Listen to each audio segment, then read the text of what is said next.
Continuamos hoy con el tema de el Renacimiento y las revoluciones científicas, y va a ser un tema muy importante para nosotros porque vamos a tratar de entender este hilo conductor desde el conocimiento de los antiguos griegos sobre el universo, que era bastante extenso, hasta lo que llamaríamos la ciencia moderna o la ciencia actual que empieza en el Renacimiento europeo.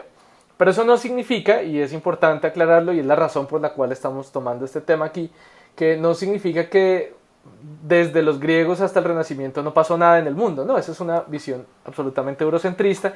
Entonces vamos a tratar de entender un poco qué ocurrió mientras tanto y qué relevancia tiene también para estas revoluciones científicas. Si pensamos en cómo en la Edad Media se veía el universo, pues realmente encontraríamos, digamos, como cierto apego a las tradiciones antiguas o cierto apego a las tradiciones, eh, digamos, religiosas, dependiendo en qué parte del mundo estemos. Si estamos en el mundo islámico, entonces hay un montón de nuevos matemáticos y nuevos astrónomos tratando de construir sobre lo que sabían los griegos y, digamos, un poco apegados de todas maneras a las enseñanzas de los antiguos griegos, tratar de descubrir cosas nuevas sobre la matemática y el universo, y lograron avanzar mucho. Por otra parte, si estuviéramos entonces en el imperio bizantino, en el imperio romano oriental, entonces pues tal vez el tema sería más de filosofía, de discusión alrededor de lo que decían los antiguos griegos, sin tantos necesarios descubrimientos nuevos. Y si vamos a la Edad Media en Europa, o sea, el mismo periodo, o sea, estamos hablando de desde la caída del Imperio Romano, o sea, no sé, siglo V después de Cristo hasta el siglo XV aproximadamente, o XIV después de Cristo. Entonces, si hacemos ese mismo análisis en Europa occidental, pues nos daríamos cuenta que, digamos, la manera de entender el universo era limitada simplemente a darle como cierto sentido dentro de la obra de Dios, dentro de la obra del Dios cristiano.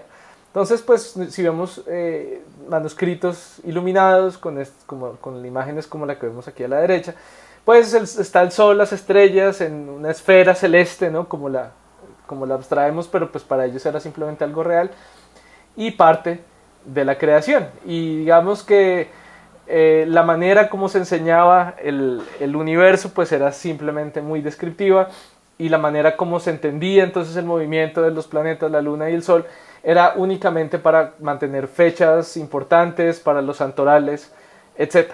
Y si de pronto alguien se aventuraba a explicar algo de los movimientos de los objetos celestes, por mucho, estaríamos hablando de que pronto ángeles, arcángeles, potestades, bla, bla, bla, eran los encargados de mover el sol y las estrellas, digamos, no se iba mucho más allá. Siempre con mucho cuidado de no romper con la teología imperante en el momento. Entonces, digamos, recordemos que la ciencia griega o el conocimiento griego del universo alcanza su apogeo con Hiparco, quien introduce el concepto de los epiciclos para, digamos, desechar un poco el modelo de Aristarco de heliocentrismo, que no explica bien por qué a veces vemos los planetas más brillantes y menos brillantes. Entonces Hiparco dice, no, esto lo puede explicar un poco mejor. Y este conocimiento, que como les digo logra el apogeo en la época de Hiparco, más adelante pues Ptolomeo lo refina muchísimo, introduce todas estas ideas matemáticas complejas, geométricas complejas, por ejemplo sobre el punto ecuante, que explica el giro uniforme, o explica el giro no uniforme que observamos desde la Tierra, como lo discutimos hace un par de clases.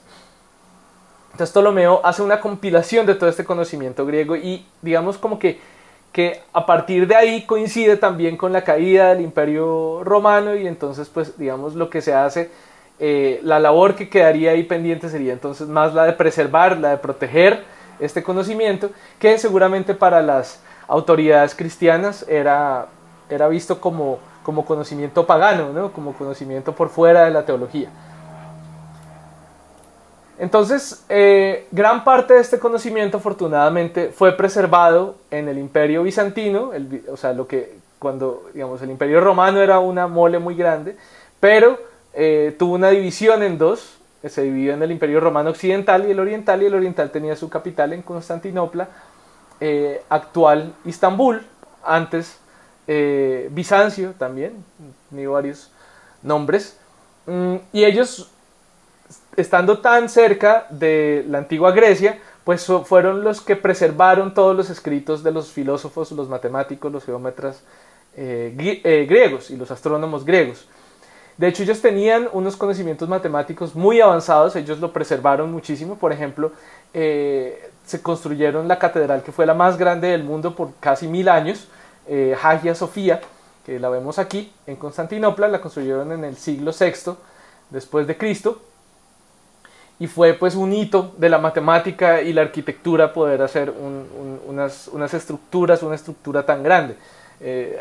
Si buscan Hagia Sofía en este momento se darán cuenta que está experimentando digamos un cambio de razón social por cuenta de la nueva administración.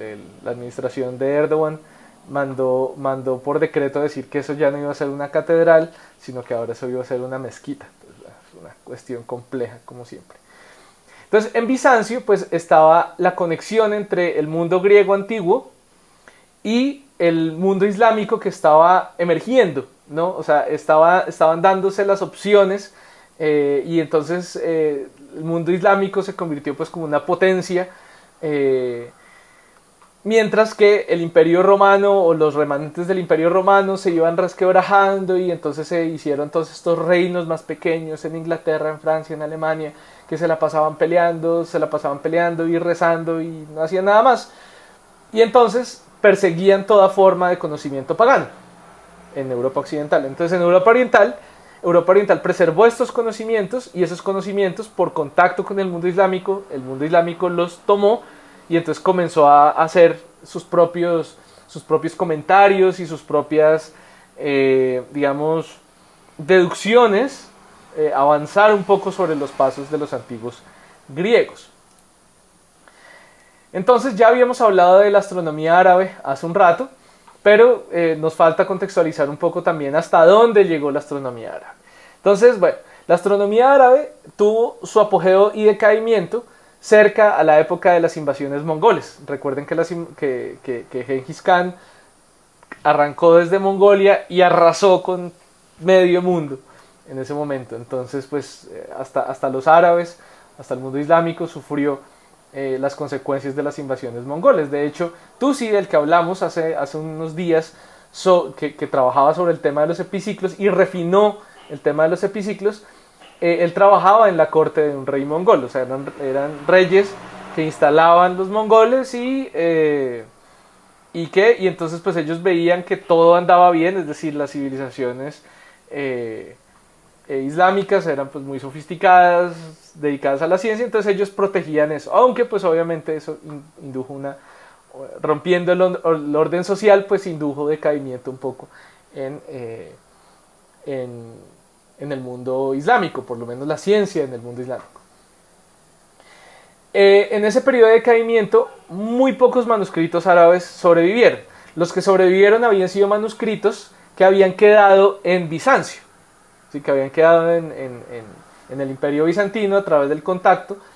Y entonces, algo curioso, pues negativo, pero de lo negativo salió algo positivo, y es que a través de las cruzadas se puso en contacto los europeos con los árabes, ¿sí? Los europeos eran unos pueblos primitivos, que solo querían matar y rezar y nada más. Bueno, matar, rezar y violar, ¿no? Y nada más. Mientras que el mundo árabe era un mundo sofisticado, de conocimiento, de lujos, y pues digamos entre esos choques pues en las cruzadas hubo un gran intercambio cultural, digamos a las malas, pero lo hubo. Aunque pues obviamente las cruzadas fueron algo absolutamente negativo en cuanto a que irrumpieron también el poco orden social que quedaba después de las invasiones mongoles, y además en la cuarta cruzada, que destruyeron Constantinopla, pues ahí sí, digamos que empeoraron las cosas, porque entonces lo que hicieron fue romper un poco esta esfera protectora alrededor del conocimiento que había quedado de los griegos, al destruir y saquear Constantinopla. Pero se preservó durante cientos de años ese conocimiento.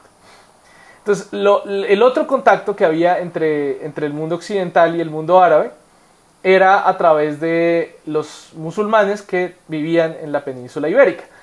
Eh, se, digamos, por la misma época que el imperio bizantino se estaba consolidando, entonces desde Damasco salió un nuevo califato llamado el Califato Umayyad, que digamos, invadió o colonizó un montón de regiones en el norte de África y alcanzó a llegar a la península ibérica. Entonces, por eso tenemos el español, el idioma español tiene una herencia muy grande del árabe, un montón de palabras del árabe.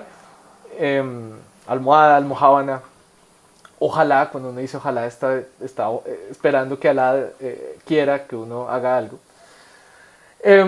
Y entonces, lo que ocurría es que durante mucho tiempo, pues que los musulmanes estaban instalados en la península ibérica, en el llamado Califato de Córdoba, primero Emirato y después Califato de Córdoba, pues se instalaron centros de conocimiento muy importantes, ¿sí? donde entonces el conocimiento astronómico y científico de Arabia pues podía ser accedido por europeos, porque de hecho el Califato de Córdoba era un lugar, era un reinado muy tolerante a otras religiones.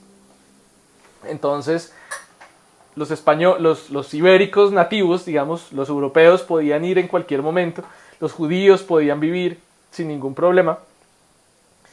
Entonces, mucha gente iba a estudiar, muchos europeos iban a estudiar al Califato de Córdoba. Algo importante aquí que hay que tener en cuenta es que, claro, les tocaba aprender árabe para estudiar, por ejemplo, el Almagesto, que era un libro griego. Entonces era un libro griego traducido al árabe, leído por gente que el árabe no era su lengua nativa. Entonces era muy difícil que el conocimiento penetrara, y penetraba pero muy lentamente penetraba en Europa. Sin embargo, pues un rey, el rey castellano Alfonso X, compiló unas tablas de posiciones de objetos celestes como el Sol y la Luna, donde iban a estar en los siguientes años. Ahí al lado derecho hay un facsímil de posición de la Luna en cierta época del año, en ciertos años donde se esperaba que fuera a estar en el cielo. Compiló estas llamadas tablas alfonsíes o alfonsinas, de las cuales hay una pequeña lectura en el Classroom para que ustedes hagan al respecto. Entonces, claro, él lo hizo porque, si bien era un rey castellano que vivía, digamos, vamos a ver ahorita cómo fluía un poco este territorio, o digamos la posesión de estos territorios. A pesar de ser un rey castellano, pues él tenía acceso a las mejores mentes musulmanas, digamos, que conocían matemáticas y astronomía. Entonces él tenía la gente ahí al lado. Entonces no era sino decirles, oiga, él contrató astrónomos musulmanes para que hicieran esas tablas. Visto que él, digamos, en la iglesia se necesitaban de todas maneras para todo este tema de la Pascua y, bueno, todas estas fechas. Y también un poco, en parte un poquito por la astrología, como veremos en un rato. Entonces, de la astronomía árabe, de todo este conocimiento árabe, nos quedaron, bueno, primero, un montón de comentarios que hicieron los árabes respecto a las obras, por ejemplo, Aristóteles. ¿Sí? Aristóteles escribió sus libros, se preservaron en Bizancio, los árabes los tomaron y escribían anotaciones, ¿no? O sea, discutían estas obras desde el punto de vista filosófico, lógico, matemático. Y entonces también nos quedan muchas palabras de la astronomía árabe como Azimut, Zenit, son palabras árabes, Nadir, Almagesto, como lo mencionamos hace unas clases, y nombres de estrellas como Betelgeuse, viene del árabe Bat al-Dawsa. Al-Ghul viene de Ras al-Ghul, ese nombre lo reconocerán algunos de las películas de la mitología de Batman, la estrella Al-Ghul. Nos quedan todavía algunas herencias de la astronomía árabe. Esto es simplemente para ilustrar cómo era la relación originalmente. Este era el califato de Umayyad, que era controlado desde Damasco por acá, y entonces controlaba grandes regiones de la península ibérica, hasta Francia, hasta pedazos de Francia. No duró tanto tiempo, digamos, aquí se estableció el Emirato de Córdoba y más adelante el Califato de Córdoba en la península ibérica, con digamos, donde uno de los centros importantes fue Andalucía, que viene hecho también de un nombre árabe que es Al-Andalus. Bueno, más adelante los castellanos, digamos, los nativos ibéricos, fueron presionando y presionando y presionando, y fueron entonces sacando un poco lentamente a lo largo de varios siglos a los musulmanes de la península ibérica, hasta que al final solo quedó un pequeño reino, si no estoy mal, en Granada. No me acuerdo cómo se llama, el nombre no es califato, pero es como, bueno, no me acuerdo, pero es una pequeña región donde, digamos, en la época, en los siglos XIII, XIV, XV, todavía existía una presencia musulmana importante en España, hasta la época de la reconquista final española, cuando entonces los reyes católicos retomaron por completo el control de la península ibérica de los musulmanes, 1492, y además llegó el descubrimiento de América. Pero entonces hasta prácticamente esta época, que sería como aproximadamente el inicio del Renacimiento, los europeos tenían un contacto muy directo, muy cercano con el mundo musulmán a través, y con el conocimiento del mundo islámico a través de España, de los musulmanes en España. Entonces, bueno, en el resto de Europa, que experimentando esta Edad Media tardía, o sea, ya a punto de llegar al Renacimiento, lentamente había penetrado, como les digo, el conocimiento árabe. Entonces, por ejemplo, ya no se utilizaba el sistema romano de numeración, con el cual era imposible hacer aritmética, sino que había sido reemplazado por el árabe, que es el que todavía utilizamos ahorita, usamos numerales árabes. Y se comenzaron adicionalmente a establecer universidades, precisamente porque a medida que iba avanzando la Edad Media y se iban, digamos, iba avanzando también el conocimiento técnico, entonces digamos, las profesiones se fueron especializando un poco más. Ya no era simplemente como en la Edad Media antes, digamos siglo noveno, décimo, donde las profesiones era soldado, o sea, uno podía ser soldado, cura o morirse de hambre, ¿sí? No había mucho más de dónde elegir.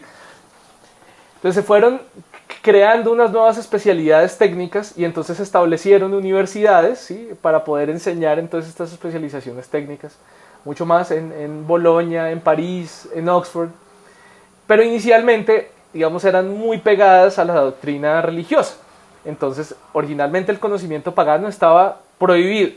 Entonces, hubo una época, digamos, bastante larga en el cual el conocimiento, por ejemplo, las obras de Aristóteles fueron lentamente penetrando a través de Bizancio y más adelante a través de traducciones del árabe de lo que los filósofos árabes como Averroes, por ejemplo, escribían sobre Aristóteles, se traducían al latín y entonces se podían estudiar y se podían comenzar a dialogar. Pero digamos, hasta el siglo XII las ideas aristotélicas estaban prohibidas. Por ejemplo, en París, que era un lugar muy cercano a la Iglesia Católica, estaba totalmente prohibido estudiar las ideas aristotélicas. Pero poco a poco fue penetrando este conocimiento a través de más y más traducciones de las ideas aristotélicas.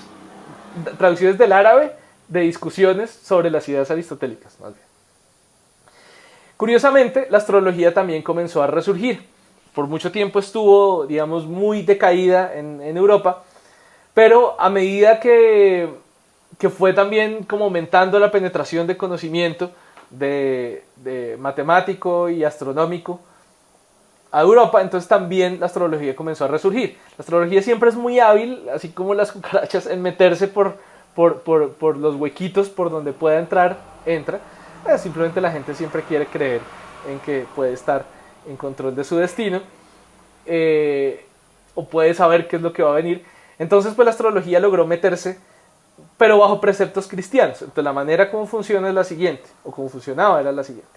Dentro de la cristiandad se hablaba del libre albedrío, ¿no? De usted puede hacer lo que quiera hacer. Dios le da a usted la oportunidad de hacer lo que usted quiera hacer, pero siempre y cuando lo que usted haga es lo que nosotros decimos que usted va a hacer. Si no, pues lo quemamos, lo mandamos a la hoguera. Pero había esta doctrina de todas maneras muy fuerte del libre albedrío, o sea que la gente se salvaba por voluntad propia, esencialmente. Entonces la astrología llegó y dijo, no, está bien, mira, lo que vamos a hacer es lo siguiente. El destino de la gente está escrito en los astros, pero ese destino puede ser cambiado si usted toma las decisiones correctas. Entonces la gente comenzó, no, comenzó a decir, yo me quiero salvar. Entonces iba a los astrólogos a preguntarles, ¿qué va a pasar conmigo? Entonces le va a decir, no, no, mire, usted lo que le espera es pobreza absoluta, ruina para toda su familia, si usted no cambia. Entonces, no, claro, sí, no, yo tengo que rezar, tengo que ser mejor, tengo que darle más plata a la iglesia y de esa manera me voy a salvar de mi destino. O al revés, ¿sí? A usted le espera un destino de riquezas y poder, pero solo si usted se porta bien. Entonces, ok, entonces me voy a portar bien. Entonces la astrología aprovechó toda esta nubosidad de lo que le depara a uno versus el libre albedrío para entonces volver a implantarse. ¿Sí? Comenzó a resurgir otra vez. Entonces, a medida que también las ideas aristotélicas iban entrando y entonces la astrología también iba entrando lentamente, algunos pensadores, por ejemplo Nicolás Oresme en la Universidad de París, ya en el siglo XIV, o sea, años 1300, ya comenzaron a hablar abiertamente de la visión aristotélica del mundo, que ya en ese momento estaba más o menos de acuerdo con los preceptos cristianos, porque de todas maneras recuerden que muchas ideas aristotélicas, aparte de la lógica, ¿no? Que de pronto eso sí no le gustaba mucho a la iglesia, pero por ejemplo las ideas sobre la filosofía física o la filosofía natural, pues iban muy de acuerdo con las enseñanzas cristianas, las enseñanzas religiosas. Pensemos, por ejemplo, en el movimiento de los objetos. Entonces Aristóteles era como, no, el movimiento de los objetos, eso no lo podemos entender. Lo máximo que podemos decir es que los objetos pesados caen rápido y los objetos ligeros caen lento. Y ya, porque eso es lo que podemos observar. Y preguntarnos más es perder el tiempo porque no lo podemos observar. Recuerden que Aristóteles era todo sobre lo que se puede observar es. Si no se puede observar es porque no es. Digamos, poco, casi que un pie en la ciencia y un pie por fuera. Y entonces, eso está de acuerdo con lo que enseña la Iglesia Católica, que es no se meta donde no lo llaman. O sea, si los movimientos de los objetos es demasiado rápido para poderlo estudiar, entonces no se meta. Entonces Aristóteles, bien, la Iglesia, bien. Entonces, lentamente las enseñanzas aristotélicas comenzaron a penetrar, digamos, el bienpensantismo europeo. Pero algunos pensadores, como Nicolás Oresme, comenzaron a cuestionar esta visión aristotélica, es decir, esto es demasiado simplista, porque ya la técnica, la tecnología permitía estudiar el movimiento de algunos objetos y permitía como entender un poco mejor también la mecánica, la técnica, y entonces ya comenzaron a cuestionarse esta visión aristotélica del mundo, como de no preguntar demasiado, sino preguntar solo lo que se puede ver y ya.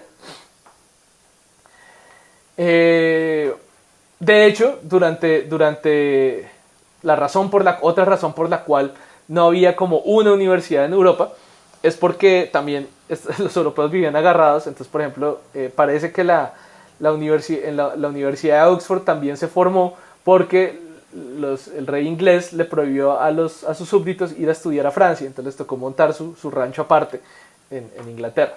Vamos aquí una imagen de la Universidad de Oxford en esa época. Bueno, como les decía, los europeos, especialmente los franceses y los ingleses, vivían agarrados. Tuvieron la famosa Guerra de los 100 años, que los dejó debilitadísimos a Francia e Inglaterra. Y entonces, si pensamos en estas grandes potencias europeas, Francia, Inglaterra, Alemania, aunque pues realmente difícil hablar de Alemania como un solo país, como ahora igual que Italia como un solo país, pero aproximadamente en regiones, Francia, Italia, Alemania, Inglaterra y España, podemos sacar en el Renacimiento dos que estaban jodidos, que eran los franceses, y los ingleses estaban jodidos después de la guerra, entonces no participaron mucho como en estas revoluciones, mientras que Italia y Alemania sí, digamos, estaban relativamente bien, no habían sufrido tantas guerras, entonces quedaron en el centro del Renacimiento. España estaba haciendo su cuento aparte, porque llegaban de siglos de guerra contra los musulmanes, finalmente los sacaron del territorio y además acababan de descubrir el Nuevo Mundo. Entonces su misión era bien diferente, ellos estaban en una misión extractivista, estaban con la idea en explorar y en evangelizar y ya. Entonces, digamos, ellos tenían su misión y no tenían tiempo para pendejadas, para ponerse a experimentar, para ponerse a ver el mundo de otras formas. No. Eso ocurrió en Francia, en Italia y Alemania.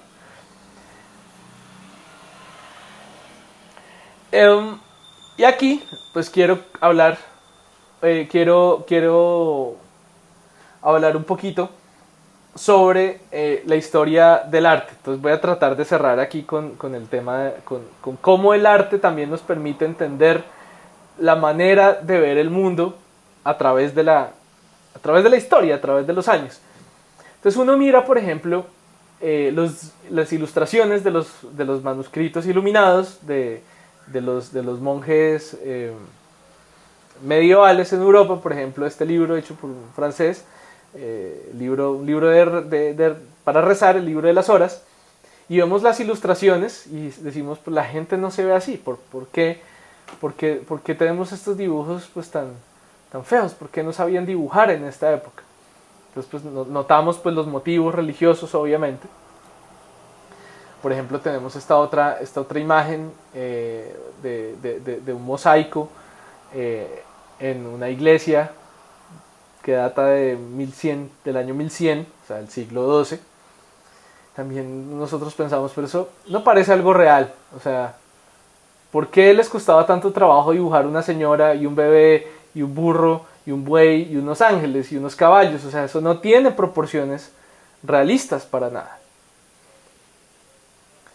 Diríamos, ¿será que no saben dibujar? ¿No sabían dibujar? ¿No habían descubierto las proporciones, las perspectivas? No. Comparemos con esto es una imagen en un muro, un fresco, atribuido a un maestro italiano, a un maestro romano, que se descubrió en una casa en Pompeya. Pompeya fue una ciudad que fue destruida por una explosión volcánica, y entonces nos quedan como un poco como fotografías de cómo era el mundo en ese momento. Y entonces esta es una pintura que hay, que data del siglo I, ¿sí? O sea, 1000 años antes de esta imagen.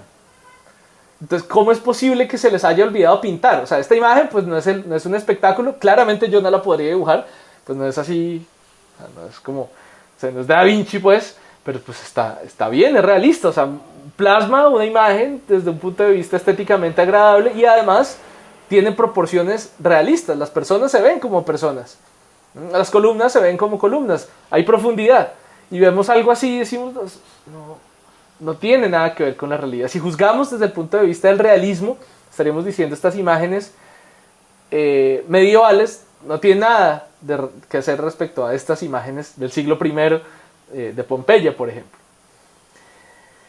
Pero pues no conviene siempre simplemente quedarnos en si es realista o no. Porque, por ejemplo, una imagen como esta no es necesariamente realista, pero claramente es impactante. Digamos, trasciende lo realista, trasciende lo mundano, ¿no? Y esto era lo que buscaban también entonces estos artistas medievales.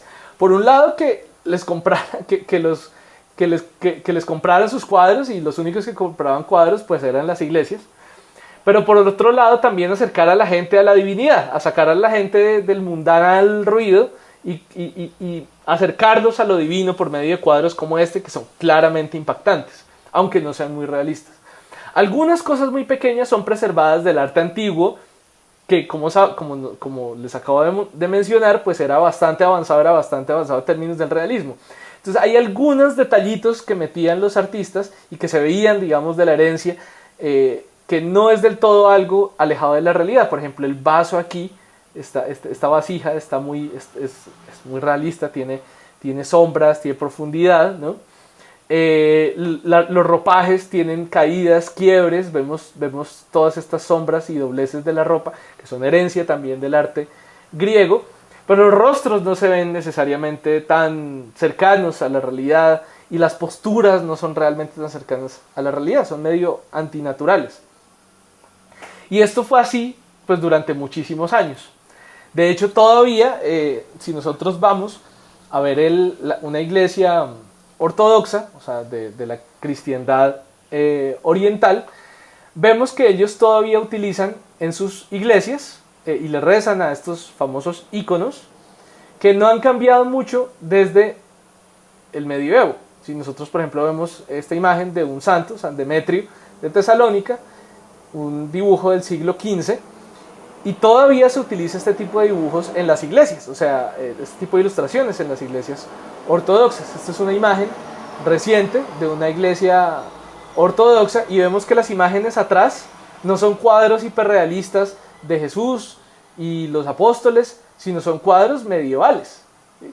Entonces, ¿por qué durante durante muchos siglos no cambió ese arte, no cambió esa forma de plasmar las imágenes religiosas? Y la respuesta está precisamente en que es arte sacro. ¿Sí?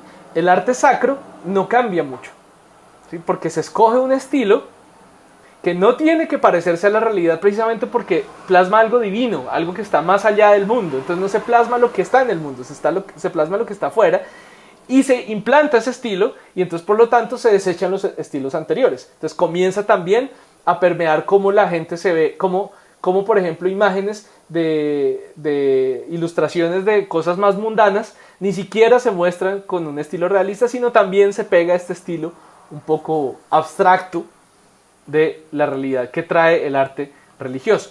Entonces, por ejemplo, aquí vemos una imagen típica de arte egipcio. Y yo no les podría decir si es del año 3000 a.C., del año 2000 a.C., del 1000 a.C., porque no cambió esencialmente. A lo largo de miles de años no cambiaba el arte, porque tenía un propósito, que era un propósito religioso. Entonces, por ser sacro, no cambiaba. ¿Ok? Entonces, claro, se requieren unos cambios de pensamiento, unos cambios en las maneras de ver el mundo para romper con este tipo de tradiciones. Entonces, poco a poco, en el 480, en los 1400, en Italia y en Alemania, comienza a romperse un poco esta idea de que no se debe parecer lo divino a lo que vemos cotidianamente, sino que comienzan los maestros italianos, como por ejemplo en este cuadro de Pollaiuolo, el martirio de San Sebastián, que lo agarran a flechazos.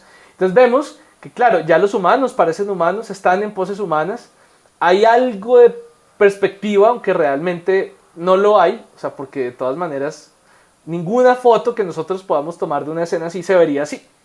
O sea, que de todas maneras hay algo de artificialidad en su composición.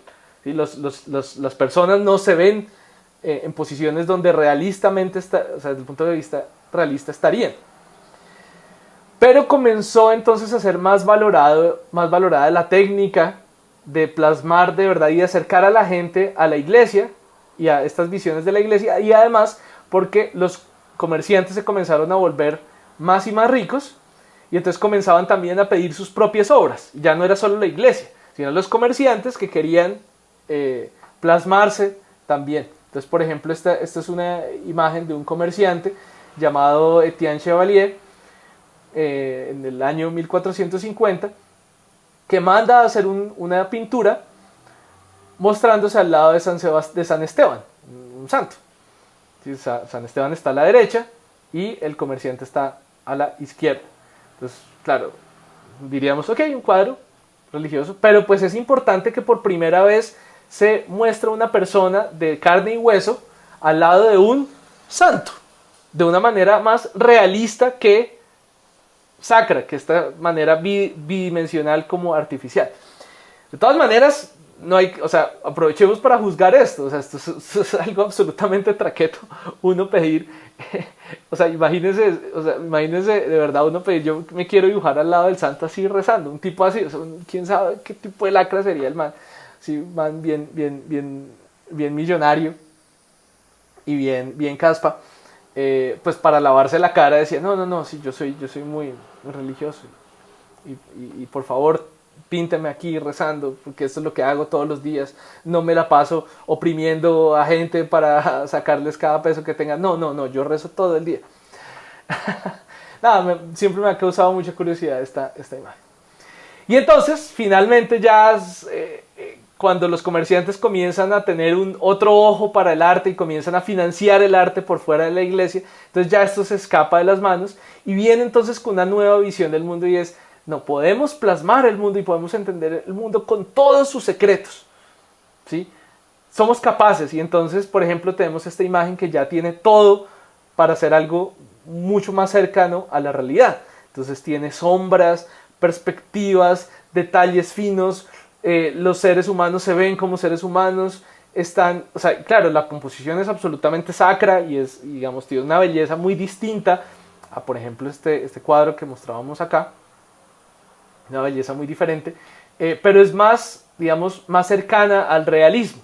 Y entonces ya comienzan a haber leyes matemáticas para poder dibujar todos estos, las cúpulas, las columnas, la profundidad, la perspectiva, y entonces comienza entonces a valorarse todo este conocimiento de nuevo, y entonces también se necesitan nuevas pinturas, y entonces comienza también a surgir como la protoquímica para poder desarrollar todos estos pigmentos. Entonces aquí con esto quiero simplemente mostrar cómo se abre la puerta a una nueva manera completamente radical de ver el mundo, que es paralela en todas las áreas del conocimiento y del arte humano en el Renacimiento. Y aquí van a estar las raíces entonces de lo que llamaríamos la ciencia moderna. Pero dejamos aquí por